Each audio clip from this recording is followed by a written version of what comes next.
क्योंकि बहू झूठ नहीं बोलती। सुधा और राकेश के 3 बेटे थे। शादी के बाद तीनों माँ बाप से दूर रहते और सिर्फ त्योहारों में आते। माँ जी, पिताजी, अगली बार आप लोग हमारे घर आइएगा। अरे नहीं बहू, सब यही आ जाते हैं तो घर खिला खिला लगता है। हाँ बहू, तू हमेशा बुलाती है तो जरूर आएंगे तेरे पास भी। हाँ हाँ, दीदी का घर बड़ा जो है, सब कुछ आपने शादी के बाद दीदी को ही तो दे दिया था। हमें भी दिया होता तो हम भी बड़ा घर लेते। क्यों सुनील? अरे नहीं नहीं, पापा ने सबको एक बराबर ही दिया है। छोटी बहू, क्या चाहिए तुम्हें, बोलो। वो आपके सोने की चेन वाली घड़ी है ना, वो अगर आप मुझे, तभी वहाँ मजली बहू भी आ जाती है। और मुझे ना आपका मंगलसूत्र कितना लंबा, सुंदर और भारी भी है। अरे हाँ हाँ, तुम दोनों को ही दूंगी बहू, चिंता ना करो। चलो अब खाना लगाओ, खाना खाया जाए। सभी मिलकर खाना खाते हैं कि पड़ोसन आ जाती है। अरे सुधा बहन, थोड़ी चीनी तो देना, घर में शक्कर नहीं है और मेहमान सर पर बैठे हैं। अरे छोटी बहू, चाची को शक्कर तो दे दो।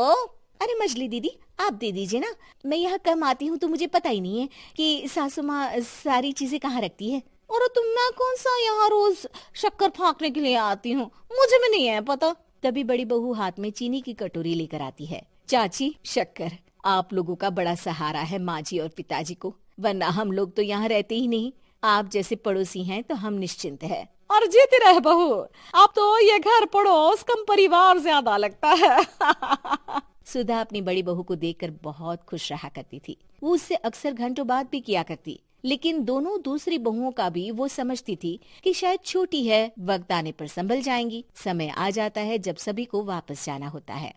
माँ जी, हम लोगों की फ्लाइट पहले है, हमें इजाजत दे। वो सास के गले लगकर चली जाती है। थोड़ी देर बाद छोटी बहू कहती है, माँ जी, मैं ना ये सोफे के कवर और चादरें ले जा रही हूँ, यहाँ तो ऐसी ही पड़ी रहेंगी। हाँ हाँ बहू, ले जा, और कुछ चाहिए तो बोल। और तो चाहिए बहुत कुछ, पर चलिए कोई बात नहीं, अगली बार ले जाऊंगी मैं। ऐसे ही मंजली बहू भी घर का बहुत सारा सामान ले जाती है। सभी के जाने के बाद सुधा राकेश से कहती है, घर कितना सूना लग रहा है ना। हाँ, और खाली भी। तुम्हारी दोनों बहुएं सब बटोर गई। अरे ठीक है ना, हम दोनों ही तो हैं, कितना सामान लगेगा, फिर उन लोगों की नई गृहस्थी, इतना मत सोचा करे। समय बीतता है। ऐसे ही हर साल त्योहारों में सुधा और राकेश के बच्चों की बहू आते और जाते वक्त ढेर सारा सामान पैक कर कर ले जाती। लेकिन कुछ ही सालों में सुधा का देहांत हो जाता है। पिताजी, आप यहाँ अकेले क्या करेंगे? हम लोगों के साथ चलिए। अरे नहीं नहीं बहू, इस घर में सुधा की यादें हैं, मैं उसे नहीं छोड़ सकता हूँ। अब तुम लोगों की माँ नहीं रही। देख लो, वैसे तो मैंने उसके जीते जी सब कुछ दे दिया है, लेकिन कुछ उसका पर्सनल कीमती सामान था जो ये है, ले लो। सामान में होती है एक घड़ी और एक मंगलसूत्र। माँ जी ने कहा था कि वो ये घड़ी मुझे देंगी। हाँ हाँ, पिताजी, माँ ने सबके सामने ये घड़ी सरिता को देने के लिए कहा था। उठा लो सरिता माँ की घड़ी। अब क्या था, छोटी बहू फट से घड़ी उठा लेती है। और पिताजी, ये मंगलसूत्र तो माँ ने मुझे ही देने को कहा था, याद है ना? वो सभी की ओर इशारा करती है। तू भी ले ले ये हार बेटा, कोई बात नहीं। मंजली फटाक से हार उठा लेती है। ससुर बड़ी बहू की तरफ देखते हैं। तुझे क्या दूं बेटा? पिताजी, माँ ने एक चीज मेरे लिए भी रखी है।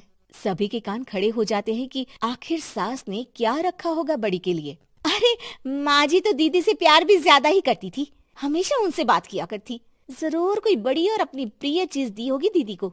और देख लेते हैं ना, वरना तो हम भी बराबर का बंटवारा करेंगे।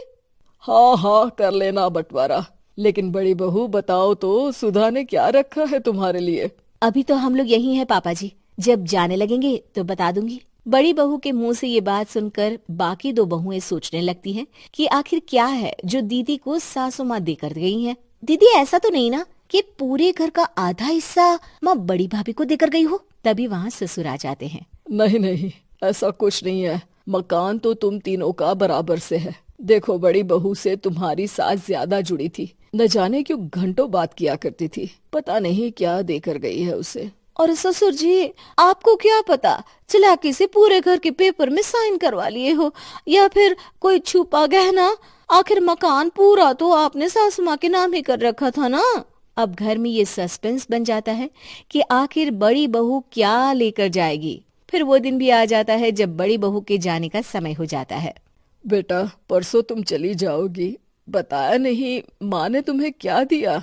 घड़ी और हार जो बेशकीमती था और तुम्हारी सास को सबसे ज्यादा प्रिय था, उसका तो बंटवारा भी हो चुका है। अब तुम्हारी बारी। हाँ पिताजी, आज मैं ये बात बताने ही वाली थी। माँ ने मुझे उससे भी बेशकीमती चीज दी है और वो है आप। आपसे अधिक प्रिय उन्हें कुछ नहीं था। माँ चाहती थी कि आप मेरे साथ रहें। चलिए पिताजी। बेटा, मेरे पास तो कोई पेंशन भी नहीं है और ना ही कोई प्रॉपर्टी। लेकिन आपके पास संस्कार है पिताजी, जो मेरे बच्चे आपसे लेंगे, तो आपको ले जाने पर स्वार्थ ही है मेरा। चलिए ना पापा। सभी के सामने पिताजी बड़ी बहू और बेटे के साथ उनके घर चले जाते हैं।